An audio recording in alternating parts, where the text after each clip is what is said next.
नमस्कार, राष्ट्रबोध से मैं पवन केसवानी। राजनीति से जुड़ने के लिए क्या पैर पड़ना बहुत ज़रूरी होता है। पैर पड़ने के इसी चलन को रायपुर के कलेक्ट्रेट में उस वक्त करीब से लोगों ने महसूस किया जब कांग्रेस के प्रत्याशी आकाश शर्मा ने भारतीय जनता पार्टी के प्रत्याशी सुनील सोनी और भारतीय जनता पार्टी के कई अन्य नेताओं का एक एक कर पैर पड़ना शुरू कर दिया। 1, 2, 3, 4, 5, 6 क्रम आप गिनते जाइए।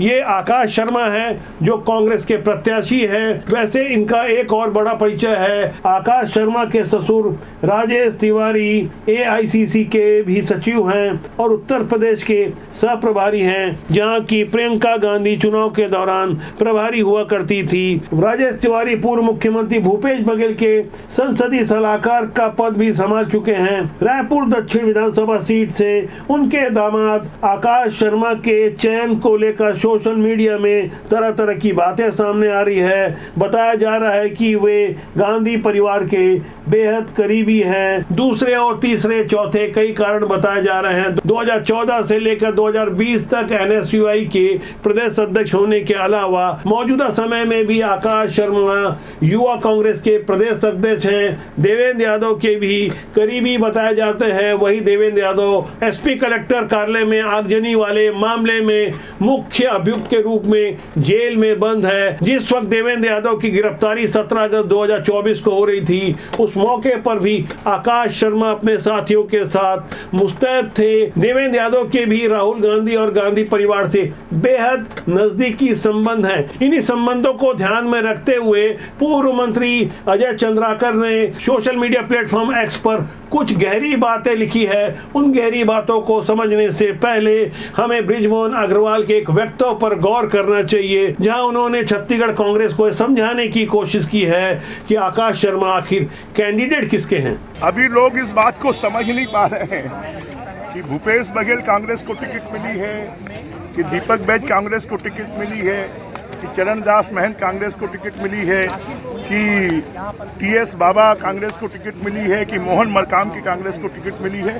पहले ये तय हो जाए और उसके बाद में फिर प्रत्याशी के साथ में कौन होगा कौन नहीं होगा वो बाद में तय होगा। रायपुर दक्षिण जहां से उपचुनाव हो रहा है, सुनील सोनी पुराने विधायक और मौजूदा सांसद बृजमोहन अग्रवाल के साथ मुहूर्त का ख्याल रखते हुए अचानक नामांकन करने पहुंचे थे। इस उपचुनाव में दिलचस्प बात यह है कि यह बताने की कोशिश की जा रही है, यह जताने की कोशिश की जा रही है चुनाव तो कोई और नहीं, बृजमोहन अग्रवाल ही लड़ रहे हैं। हालांकि बृजमोहन अग्रवाल ने बिना राग लपेट के साफ तौर पर पहले ही ऑन कैमरा बता दिया है चुनाव तो वो ही लड़ रहे हैं। हमेशा चुनाव तो मैं ही लड़ता हूँ। जितने उपचुनाव हुए हैं उन चुनावों में मैं जाता रहा हूँ। भारतीय जनता पार्टी के अधिकृत प्रत्याशी सुनील सोनी जी हैं, परंतु क्योंकि 35 सालों तक दक्षिण विधानसभा की जनता ने मुझे जो प्रेम दिया है, आशीर्वाद दिया है, स्नेह दिया है, जो अपनापन दिया है, मुझे अपने परिवार का सदस्य माना है,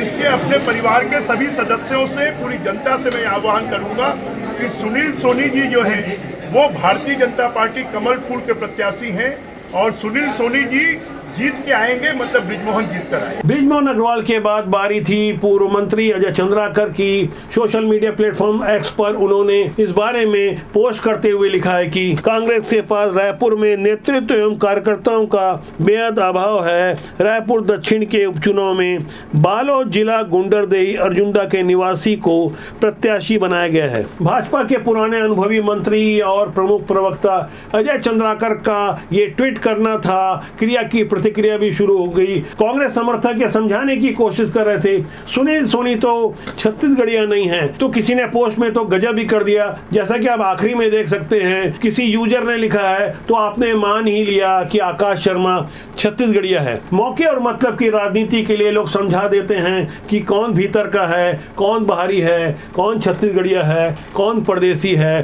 दरअसल 60-70 साल पहले भी कोई छत्तीसगढ़ में आया, यहाँ निवास किया, यहाँ रहता है तो कोई 150-200 साल या 100 साल पहले आया, उनकी पीढ़ियां भी यहाँ पैदा हुई तो वो छत्तीसगढ़िया हो गया, और 70-80 साल वाला छत्तीसगढ़िया नहीं है। ये परिभाषा किसने गढ़ी? कौन समझाए किसको कि पूरा भारत एक है, भारत माता एक है? लेकिन भीतर बाहर वाली ऐसी राजनीति को हवा हमारे वो राजनेता देते हैं जिन पर हम यकीन करते हैं, लेकिन अवसर और मौके की राजनीति करने वाले लोग जाति जाति की पॉलिटिक्स के अलावा भीतर बाहर की पॉलिटिक्स को भी हवा देते रहते हैं। छत्तीसगढ़ के पड़ोसी राज्य झारखंड में भी डोमिसाइल नीति को लेकर आंदोलन हुए, वहां भी भीतर बाहरी का झगड़ा चलता रहा। इसका फायदा भी अवसरवादी नेताओं को मिला, जनता तो हमेशा की तरह बेचारी बनी रह गई। कौन हारेगा कौन जीतेगा ये तो वक्त की बात है, लेकिन जनता बारीक निगाह रखती है, पहले से कहीं ज्यादा स्मार्ट हो चुकी है, अवसर के नेताओं को समझती है और चुप बैठे